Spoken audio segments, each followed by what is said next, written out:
이 세상을 살아가는 모든 사람들에게 가장 중요한 것은 생명일 것입니다.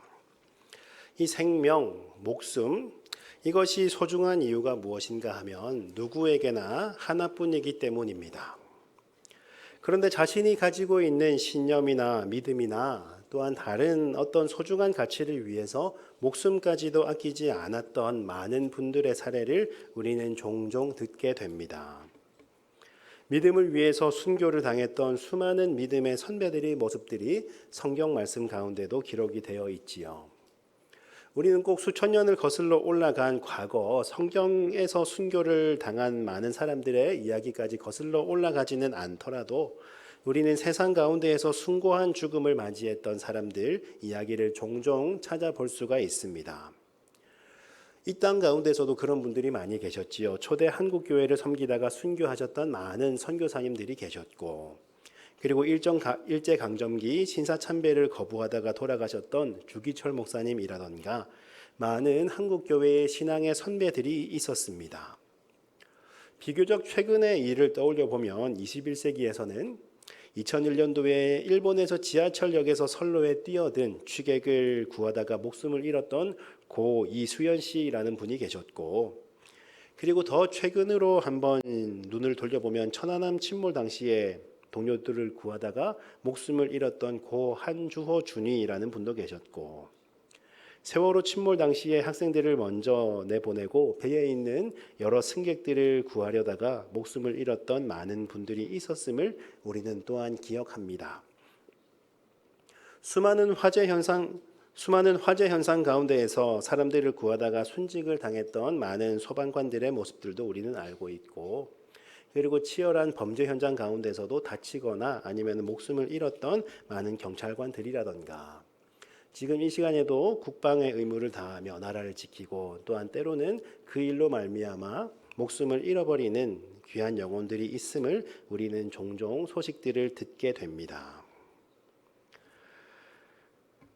그 외에도 다 이름을 기억하지는 못하겠으나 굉장히 많은 분들이 계셨지요. 하나님의 일을 하기 위해서 목숨조차 아끼지 않았던 신앙의 선배들이 많이 계셨고, 그리고 스스로가 옳다고 생각했던 많은 일들과 가치를 위해서 목숨을 바쳤던 많은 분들의 삶과 죽음을 생각해 보면 우리는 저절로 숭고해지고 그렇게 고개가 숙여지곤 합니다.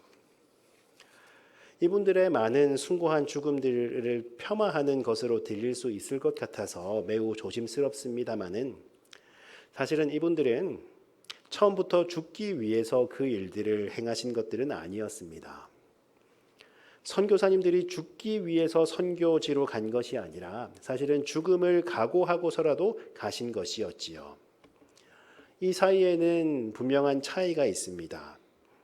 죽기 위해서 신사참배를 거부한 것이 아니라 하나님의 계명을 지키는 것이 나의 목숨보다 더 소중한 것이라는 그런 고백으로 말미암아 그것을 지켜나가다가 순교를 당하신 것이었습니다. 내가 죽기 위해서 선로로 뛰어든 것이 아니라 이웃을 구하려다 보니 그렇게 숭고한 죽음을 맞이한 것이었습니다. 목숨보다 소중한 가치가 있었기에 그것을 실천하는 과정 가운데에서 죽음을 맞이한 것이었지요. 이분들의 죽음과 다른 죽음을 소개합니다. 우리가 잘 알고 있는 예수 그리스도의 죽음입니다. 주님께서는 우리의 죄를 사하기 위해서 십자가에 달리셔서 돌아가셨습니다. 이 예수님의 죽음은 위에 언급했던 그 많은 분들의 죽음과 어떻게 다른가 하면, 예수님께서는 처음부터 죽기 위해서 이 땅 가운데 태어나셨습니다. 십자가를 통해 모든 인간들의 죄를 사하기 위해서, 십자가에서 죽기 위해서 이 땅으로 오신 것이었습니다. 처음부터 그분께서는 태어나신 목적이 바로 죽음이었습니다. 이 죽음을 통해서 어떤 일들이 일어났습니까? 모든 사람의 죄, 우리의 죄, 나의 죄가 사함을 받습니다. 우리의 죄를 사하시려고 하다 보니 죽음을 맞이하신 것이 아니었습니다. 죽음을 각오하고 우리의 죄를 사하신 것이 아니었습니다. 처음부터 철저하게 죽기 위해서 이 땅 가운데 내려오신 것이었습니다. 예수님께서는 죽으심을 통해서 순교자가 되신 것이 아니라 주님께서는 죽음을 통해서 구원자가 되셨습니다. 오늘 우리가 읽었던 본문 가운데에는 예수님께서 예루살렘으로 들어가시는 장면을 기록하고 있습니다. 아직 아무도 태워본 적이 없는 이제 막 걸음마를 떼기 시작한 어린 나귀 새끼를 타고 가는 그 모습을 떠올려 보면 사실은 초라해 보이기도 할 것 같습니다. 그러나 예수님 주위에서 옷을 깔고 그리고 종려나무 가지를 흔들며 호산나를 외치는 그 모습들을 떠올려 보면 또한 그 광경이 굉장히 활기차 보이기도 합니다. 많은 사람들은 마음속으로 기대합니다. 이제 이 예수님께서 예루살렘으로 입성하시면 과거의 다윗의 왕조를 다시 한번 회복하셔서 이 땅 가운데 이스라엘은 독립과 구원을 얻을 것이다 라는 확신에 차서 호산나를 외치고 있었습니다. 나귀의 겉옷을 얹어서 그 위에 사람을 태우고 그리고 그가 지나가는 길 가운데 천을 깔고 종려나무 가지를 흔들면서 환영하는 것은 아무에게나 이렇게 환영하지는 않습니다. 왕이라던가 아니면 큰 전쟁에서 승리를 거둔 개선 장군에게만 사용할 수 있는 환영 방법입니다. 그렇게 환호하던 사람들은 이렇게 생각했을지도 모릅니다. 이제 우리가 예수님을 통해서 구원을 받겠구나. 물론 예수님을 통해서 우리는 구원을 받았었지요. 그러나 그들이 기대하던 구원은 죄에서의 구원이 아니었습니다. 이제 드디어 우리도 로마의 압제에서 벗어나겠구나. 이제 우리는 로마로부터 구원을 받겠구나. 이제 더 이상 우리는 저 로마의 세금을 바치지 않아도 되고 우리들의 형편도 그렇게 조금은 나아질 수 있겠구나. 이렇게 기대하면서 소리치고 있었습니다. 모두가 환호하던 그 시끌벅적한 광경 가운데에서 환호하던 많은 사람들 속에 단 한 사람, 우리 예수님의 마음은 어떠하셨을까요? 예수님께서는 예루살렘으로 들어가셔서 앞으로 일어날 일들이 무엇인가 이미 잘 알고 계셨습니다. 이제 예루살렘으로 들어가면 십자가에 못 박혀서 돌아가실 일만 기다리고 있었습니다. 죽기 위해서 이 땅 가운데 오신 예수님이셨지만 정말로 이제는 죽으러 들어가는 그 발걸음이 어찌 가볍기만 했겠습니까? 예루살렘으로 입성하시고 이제 5일 후면 십자가에서 못 박힐 것을 알고 계셔서 제자들에게 세 차례에 걸쳐서 본인의 죽음과 부활에 대해서도 계속해서 이야기를 하고 계셨는데 그러나 제자들은 그 말을 전혀 이해하지 못하고 환호하는 사람들 가운데 섞여서 가장 큰 목소리로 환호하고 있었습니다. 예수님께서 처음으로 죽음을 언급하셨을 때 베드로는 그 혈기로 인해서 예수님을 향해 항변했었습니다. 그리고 두 번째로 죽음을 말씀하셨을 때 제자들은 이 말씀을 깨닫지 못하고 우리들 가운데에 누가 더 크냐 그것을 두고 다투고 있었습니다. 그리고 주님께서 세 번째로 죽음을 이야기한 직후에 어떤 일이 일어나는가 하면 세베대의 아들 야고보와 요한이 예수님께 몰래 찾아와서 이런 부탁을 합니다. 어떤 말들이 오고 갔는가 하면 주여 우리 둘을 한 명은 주님의 오른쪽에 한 명은 주님의 왼쪽에 제일 좋은 자리에 우리 두 형제를 앉혀주십시오. 이렇게 이야기를 하고 있는 장면이 있습니다. 그리고 나머지 10명의 제자들은 그러한 야고보와 요한의 모습을 보고 화를 내는 장면도 또한 뒤를 이어서 기록되어 있습니다. 주님께서는 죽음의 예고가 아니라 이제 정말로 죽음을 향해 나아가는 그 길 가운데 자신을 향해서 환호하고 있는 많은 사람들을 보며 예수님께서는 사실은 어쩌면 많이 외로우셨겠다라는 짐작을 해봅니다. 오늘 우리가 읽었던 마가복음을 예수님께서 예루살렘으로 들어가기 전과 후로 비교를 해보면 내용이 바뀐다는 것을 알 수 있습니다. 주님께서는 예루살렘으로 들어가시기 전에는 환영받을 만한 일들을 굉장히 많이 행하셨습니다. 병을 고쳐주시고 귀신을 내쫓으시고 오병이어의 기적을 베푸셔서 많은 이들을 배불려 주시고 환영받을 만한 일들만 많이 하셨습니다. 그런데 예루살렘 입성 후의 일들을 보면 어떻습니까? 가장 먼저는 성전을 깨끗하게 하십니다. 주님께서 성전으로 가셔서 깨끗하게 청소를 하신 것이 아니라 돈 바꾸는 자들, 비둘기 파는 자들이 성전 가운데 있었기에 그들의 판을 엎어버리셨습니다. 이 일로 인해서 대제사장들과 서기관들이 도대체 왜 무슨 권위로 이런 일들을 했는가 시비를 걸어옵니다. 그리고 후에는 세금을 가이사에게 내는 것이 옳은가, 그리고 사람이 만약에 부활을 한다면 7형제 중에 누구의 아내가 될 것인가, 계명 가운데 가장 큰 계명은 무엇인가, 예수님을 향해서 시비를 걸 만한 질문들이 계속 오고 가고 있다는 것을 우리는 말씀을 통해서 확인을 해볼 수가 있습니다. 주님께서는 성전을 향해 저 성전이 무너뜨려질 것을 말씀하시고서는 이 큰 건물이 돌 하나도 돌 위에 남지 않고 다 무너뜨려질 것이다 라고 말씀하시는 장면도 있습니다. 이 때문에 대제사장들과 서기관들이 예수님을 잡아 죽일 방도를 찾았노라 하고 성경은 기록하고 있지요. 이전에는 분명히 환영받을 일이 많았던 분이셨는데, 환영만 받은 분이셨는데, 그런데 예루살렘으로 입성하신 후에는 모든 상황들과 환경을 본인의 죽음에 맞추어 가십니다. 자신이 곧 며칠 후 당장 이번 주에 죽는다는 것을 이미 잘 알고 계셨기 때문에 마음이 급하셨는지 예루살렘 입성 이후로는 굉장히 사건이 진행되는 속도가 빠르다는 것을 우리는 느껴볼 수가 있습니다. 우리는 예수님을 더욱더 묵상하는 사순절 기간을 지내오면서 특별히 오늘은 주님께서 예루살렘으로 들어가신 날을 기념하고 기억하는 종려주일로 보내는 가운데 있습니다. 예수님께서 이 땅 가운데 오신 목적이 무엇이었습니까? 그리고 주님께서 이 땅에 오셔서 예루살렘으로 들어가셨던 이유가 무엇이었습니까?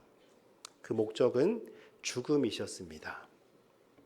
물론 우리 주님께서는 죽음 이후에 부활이라는 가장 빛나는 영광을 취하셨습니다마는, 그러나 주님께서는 기본적으로 죽기 위해서 이 땅 가운데 태어나셨습니다. 자신의 몸을 대속물로 바쳐가면서까지 섬기기 위해서 이 땅 가운데 오셨노라 직접 말씀해 주셨습니다. 이제 정말로 죽기 위해서 예루살렘으로 죽으러 들어가는 예수님의 그 발걸음은 얼마나 무거우셨을까요? 그리고 그 마음을 아무도 몰라주고 종려나무 가지를 흔들면서 환호하는 사람들을 바라보시며 주님께서는 얼마나 외로우셨을까요? 지금 당장 앞에서 나 스스로에게 본인에게 환호하며 호산나 찬양하는 많은 사람들이 불과 며칠 후에는 십자가에 못 박으소서라고 소리치는 군중으로 바뀐다는 것을 알고 계셨던 주님께서는 이 시간이 얼마나 괴로우셨겠습니까? 예수님을 환영하는 사람들이 굉장히 많이 있었던 그 속에서도 주님께서는 외로우셨던 것처럼, 어쩌면 우리가 예수님을 생각하면서 주님의 말씀을 묵상하고 여러 가지 절제를 하며 또한 모여서 기도하고 심지어는 이곳에 모여서 예배 드리고 있는 이 순간 가운데서도 우리는 주님의 뜻을 올바르게 깨닫지 못한다면 주님께서는 그 시간 가운데서도 어쩌면 외로울 수도 있으시겠다라는 생각을 해봅니다.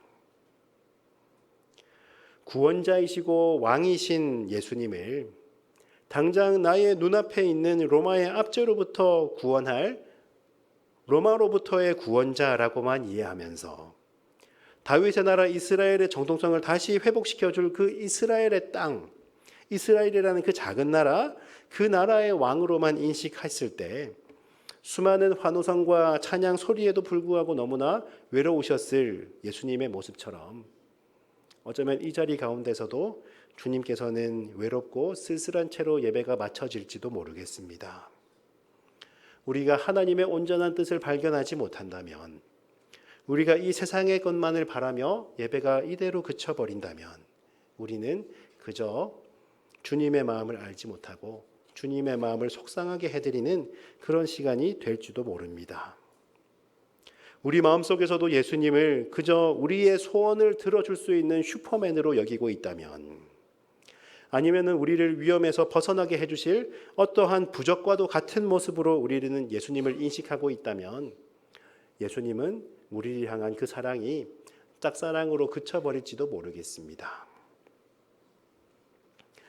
이런 내용의 찬양 가사가 있지요. 주를 위한 이곳에 예배하는 자들 중에 주가 찾는 이 없어 주님께서 슬퍼하시네. 환호하는 그 수많은 사람들 가운데서 주님의 마음을 알았던 자들이 없었던 것처럼, 주님을 기뻐하며 예배드리기 위해 모인 이곳 가운데서도 어쩌면 우리는 주님의 마음을 여전히 깨닫지 못하고 그대로 돌아가 버리는 경우들이 많이 있었던 것 같습니다. 그래서 주님께서 예배를 드리는 우리 마음 가운데 계신다 할지라도 주님께서는 너무나 외로우셨던 거예요. 오늘 우리가 읽었던 본문을 다시 살펴보겠습니다. 나귀 새끼를 끌고 와서 말 한 장 대신에 겉옷을 위에 얹고 예수님께서 타셨습니다. 예수님이 지나가시는 길 앞에 많은 사람들이 어떤 이는 겉옷을, 어떤 이는 나뭇가지를 펴며 호산나를 외쳐 찬송합니다. 호산나를 외쳐서 환호하던 그 많은 사람들의 절대 다수가 로마의 압제로부터 우리를 구원하기를 상상하며 소리치고 있습니다. 그런데 우리를 구원하소서 호산나 외쳤던 이 고백을 예수님께서는 예수님의 차원으로 완성해 가고 계셨습니다. 그저 로마의 압제로부터 구원해 달라고 했던 그 구원하소서라는 고백을 주님께서는 기억하시고 하나님의 방법으로 응답하여 주셨습니다. 우리는 스스로 끊어낼 수 없는 깊은 죄와 사망의 권세로부터 주님께서는 우리를 구원해 주셨습니다. 인간의 차원에서의 구원은 무엇입니까? 식민지배를 끝내버리는 것이었습니다. 우리는 로마의 시대를 지나지 않고 오늘날 2025년 우리가 생각하고 있는 구원은 무엇이겠습니까? 우리도 어쩌면 동일하게 이 땅에서의 구원만을 생각하며 하나님께 나아가고 있을지도 모릅니다. 다윗의 자손 예수여 우리를 구원하소서, 주여 우리를 구원하여 주시옵소서 열심히 외치며 구원을 바라고 있지만, 사실 하나님께서 말씀하시는 구원과 우리가 기대하는 구원은 전혀 다른 차원이 될 수도 있다는 말씀을 드립니다. 그럼에도 불구하고 주님께서는 우리들의 부족한 고백을 받으시고 그 고백을 하나님의 차원으로 응답하시고 이루어 가고 계셨습니다. 하나님께서는 우리의 영원한 구원자가 되어 주셨습니다. 자그마한 이스라엘의 왕으로 오시라는 그 고백이 아니라 하나님께서는 온 우주의 왕으로 우리 가운데 존재하셨습니다. 하나님의 방법과 우리들의 방법은 이처럼 다른 것입니다. 우리가 예배드리는 이 순간 주님을 묵상하는 가운데에서도 주님께서 외로워할 수도 있다라는 말씀을 조금 전에 드린 바가 있었습니다. 우리는 우리의 언어로 최선을 다해서 하나님을 찬양한다 할지라도 하나님의 그 높으심과 영화로우심을 어떻게 다 표현할 수가 있겠습니까? 그러나 턱없이 부족한 우리들의 고백을 하나님께서는 들으시고 그 고백을 하나님의 차원으로 앞으로 계속해서 완성해 나갈 것을 기대합니다. 어쩌면 우리들이 바라며 간구하고 있는 기도의 제목은 주님의 뜻과는 너무나 거리가 먼 것일지도 모릅니다. 그럴 수밖에는 없겠지요. 우리가 어떻게 하나님의 뜻을 발견할 수가 있겠습니까? 우리는 그저 이 땅의 것만을 바라보며 이 땅의 것 이외에 무엇을 주님께 더 구체적으로 간구할 수가 있겠습니까? 그러나 우리가 마음을 다해서 주님을 찾을 때 주님께서는 그 마음을 받으시고 우리의 부족하고 어설픈 간구라 할지라도 그것을 하나님께서 하나님의 방법으로 조금씩 완성해 나갈 것입니다. 환호하던 사람들 가운데에 정말로 주님의 마음을 깨달았던 자들이 없었다 할지라도 주님께서는 왕이시라는 그 고백을 마침내 완성해 주셨습니다. 우리를 구원해 달라는 간구를 주님께서는 완성해 주셨습니다. 온 우주의 왕으로 우리 가운데 다가오셨고 우리는 어찌할 바 없는 죄와 사망의 권세로부터 우리를 구원하셨고 우리는 죄의 종이 아니라 하나님의 자녀로 주님께서 삼아 주셨습니다. 앞으로도 우리가 간구하는 수많은 기도의 제목들 하나님께서 어떻게 응답하실지는 모르겠으나 하나님의 방법으로 선하게 응답해 주실 것을 믿습니다. 우리가 더욱더 마음을 다해서 주님이 찾으시는 예배자가 되기를 결단하는 귀한 은혜가 우리 가운데 있기를 바랍니다. 이야기의 처음으로 한번 되돌아가 보겠습니다. 예수님의 죽음은 우리 인간이 할 수 있는 그 어떠한 숭고한 죽음과 차원을 달리하는 죽음이셨습니다. 처음부터 죽기 위해서, 자신의 생명을 우리에게 주기 위해서 이 땅에 오신 분이 바로 예수님이셨습니다. 이 예수님의 사랑이 얼마나 큰 것이었는지 우리는 사실은 제대로 알지 못하고 그저 어렴풋하게 짐작만 할 수 있을 따름입니다. 그러나 이번 종료주일 이 시간, 그리고 고난주간만큼이라도 우리는 그 사랑을 조금 더 깊게 묵상하시면서 우리의 구원자가 되시는 예수님을 향해 우리 입술을 열어서 함께 고백하는 시간이 될 수 있기를 간절히 바라고 소망합니다. 주를 위한 이곳에 함께 찬양으로 고백하겠습니다.